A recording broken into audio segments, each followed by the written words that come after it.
This is the UTV Network, and you're with UTVR.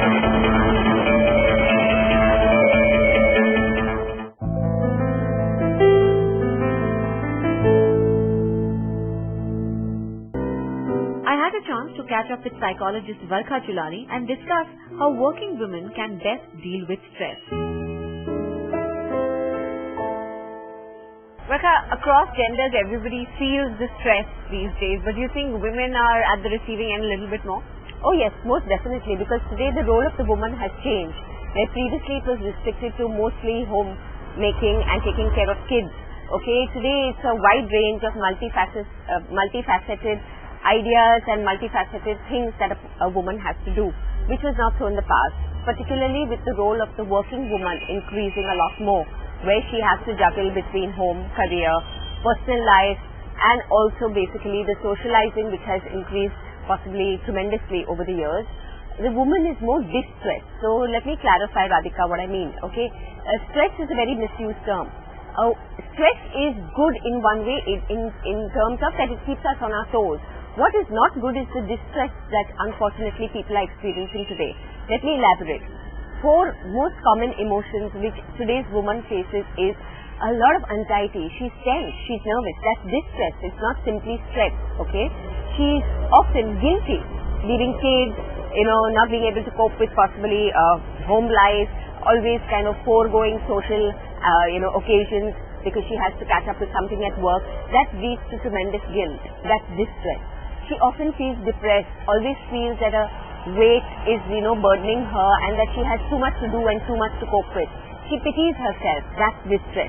And of course, the last one is because she's possibly so overworked and fatigued, she has a tendency to be more angry, agitated, pretty snappy and pretty frustrated.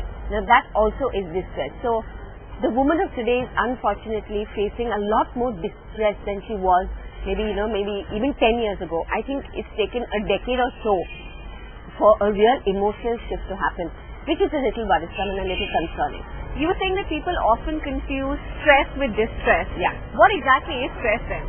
Okay, stress is healthy concern, cautious vigilance towards one's excellence and performance. So I am definitely concerned about how my family runs, whether my children are doing well. Where does that fine line get crossed between stress and distress is now where I'm paranoid, where I'm over-vigilant, where I'm anxious, where I'm so overworked about what is happening to my child at school. Will he, stand first? Now that is not simply stress. That is an overachievement and over-desire, a kind of a demandingness that we have. Once she steps into that mode, her body will react. She will begin to feel, psychosomatic complaints like backache, headache, stomach runs. IBS is,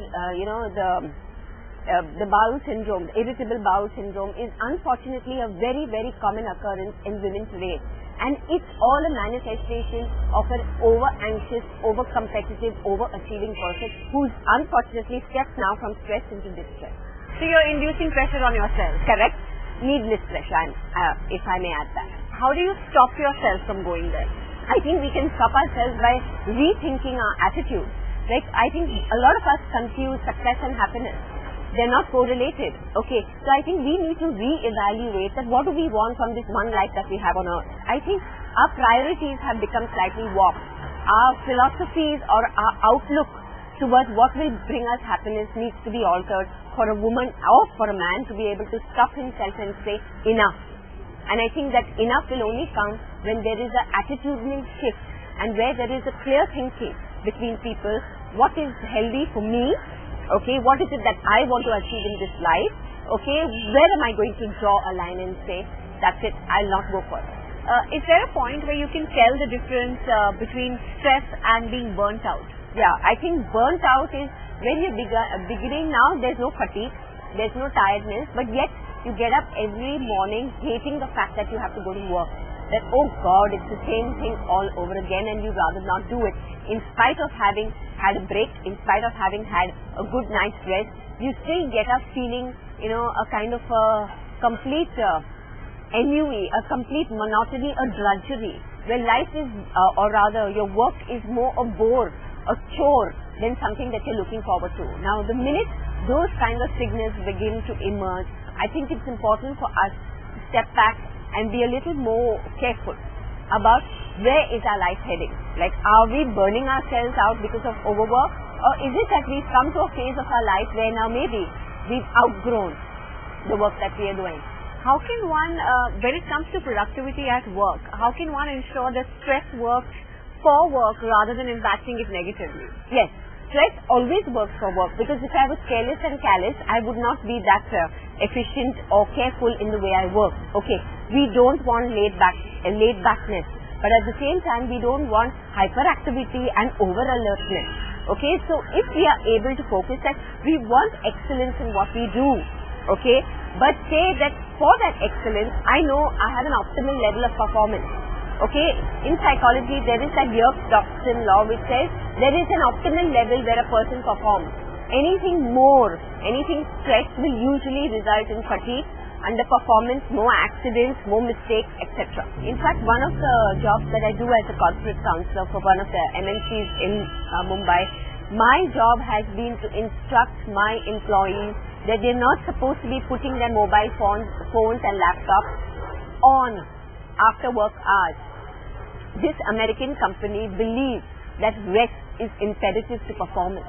When you are feeling the stress, what are the immediate things that a woman can do to sort of ensure that her productivity, at least at work, is not impacted? I think the first thing that she should be honest with herself, that she is fatigued, that she is now tired, and the tiredness is going to impact her work. So if that means she has to take a break, I think she needs to inform her people at work that she is coming to a breaking point. So luckily we have a plethora of stress busters. We've got a range of activities a person can indulge in, ranging from music, dance, yoga, okay, some amount of art, okay, pottery, all kinds of things. Whether you've got trekking, you've got an all-girls club, you've got, some kind of tea parties or social activities. Sometimes a big distraction away from a regular routine, mundane kind of an existence where, we are literally becoming so robotic. Like, we're going to work and we're coming back and that's all that our life seems to have. Okay, would do a big benefit in breaking the kind of distress that a woman feels.